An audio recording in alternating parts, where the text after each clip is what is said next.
नमस्कार, आप देख रहे हैं फर्स्ट बिहार झारखंड। मैं हूं कनिका। रक्सौल से हल्दिया तक बनने वाली 719 किलोमीटर लंबी 6 लेन की सड़क को केंद्र सरकार ने मंजूरी दी है।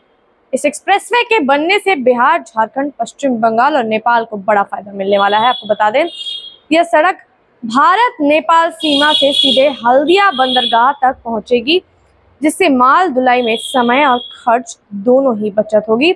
इस प्रोजेक्ट को साल 2028 तक पूरा करने का लक्ष्य रखा गया है। इसकी कुल लागत लगभग 60,000 करोड़ रुपए होगी। एक्सप्रेसवे बिहार के रक्सौल से शुरू होकर बंगाल के हल्दिया पोर्ट तक जाएगा और इसके रास्ते में कई जिले आएंगे। इस परियोजना की खास बात यह है कि इसके तहत गंगा नदी पर एक बड़ा पुल भी बनाया जाएगा। आपको बता दें, यह पुल बेगूसराय से सूर्यगढ़ा के बीच बनाया जाएगा। हालांकि अभी यह साफ नहीं हुआ है कि यह पुल सीधे बेगूसराय से सूर्यगढ़ा के बीच बनेगा या शामू होते हुए जाएगा। इसी बात को लेकर शामू क्षेत्र के लोगों में थोड़ी निराशा है, क्योंकि उन्हें उम्मीद थी कि पुल शामू को होकर बनाया जाएगा। फिर भी इस योजना को लेकर पूरे इलाके में खुशी ही की लहर होगी। लोगों को उम्मीद है कि अगर ये सड़क और पुल बनता है तो पूरे इलाके में विकास की रफ्तार तेज होगी। शामू भाजपा मंडल अध्यक्ष अश्विनी कुमार ने इस परियोजना को लेकर खुशी जताई है। उन्होंने कहा है कि यह पुल बेगूसराय, लखीसराय और आसपास के जिलों के लिए ऐतिहासिक साबित होगा। उन्होंने केंद्र सरकार और एनडीए की विकास नीतियों की सराहना करते हुए कहा है कि यह प्रोजेक्ट क्षेत्र की तस्वीर बदल देगा। इस परियोजना की मांग कई वर्षों से की जा रही थी। 2019 में राज्यसभा सदस्य राकेश सिन्हा ने राज्यसभा में इस पुल की मांग उठाई थी। इसके बाद 6 दिसंबर 2019 को केंद्र मंत्री नितिन गडकरी को एक पत्र भी सौंपा गया। फिर 2020 में इस पुल की फिजिबिलिटी रिपोर्ट जमा हुई और पहला डीपीआर तैयार किया गया। 2021 में दूसरा डीपीआर भी बनकर तैयार हुआ। 2023 में प्रोजेक्ट की अधिसूचना जारी कर दी गई। 2024 की योजना भाषणों में इस परियोजना की चर्चा हुई और लोगों से वादा किया गया कि जल्द ही इस पर काम शुरू होगा। 2025 में इस पुल को रक्सौल हल्दिया एक्सप्रेसवे का हिस्सा बना दिया गया।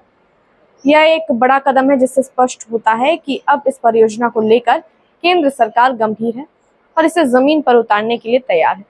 यह प्रोजेक्ट सिर्फ एक सड़क या पुल का निर्माण नहीं है, बल्कि यह पूरे पूर्वी भारत की अर्थव्यवस्था को नई ऊंचाइयों तक ले जाने वाला कदम है। आपको बता दें, रक्सौल और नेपाल के व्यापारियों के लिए हल्दिया पोर्ट तक माल पहुंचाना अब ज्यादा तेज और आसान हो जाएगा। इससे व्यापार की लागत भी घटेगी और समय की भी बचत होगी। साथ ही बिहार, झारखंड और बंगाल के औद्योगिक क्षेत्रों को भी इससे बड़ा फायदा मिलने वाला है। माल ढुलाई आसान होगी, उद्योगों को कच्चा माल जल्दी मिलेगा और तैयार सामान बाजार में समय पर पहुंच सकेगी। गंगा पर पुल बनने से उत्तर और दक्षिण बिहार के बीच संपर्क और मजबूत होगा। अभी इन दिनों हिस्सों के बीच सीमित पुलों की वजह से आवाजाही में समय ज्यादा लगता है, लेकिन इस पुल से दूरी और समय दोनों कम होंगे। साथ ही आपातकालीन सेवाओं, शिक्षा और स्वास्थ्य सुविधाओं तक लोगों की पहुंच भी आसान होगी। यह परियोजना न सिर्फ विकास को रफ्तार देगी, बल्कि रोजगार के भी नए अवसर पैदा करेगी। निर्माण कार्य के दौरान हजारों लोगों को रोजगार मिलेगा और एक्सप्रेसवे बनने के बाद इसके आसपास के इलाकों में छोटे बड़े व्यापार भी शुरू हो सकते हैं। कुल मिलाकर रक्सौल हल्दिया एक्सप्रेसवे पूर्वी भारत के लिए एक गेम चेंजर साबित हो सकता है। यह सड़क, विकास, व्यापार और रोजगार तीनों के लिए बेहद अहम है और इसके बनने से बिहार और पूरे पूर्वी भारत की तस्वीर बदलने की पूरी संभावना है।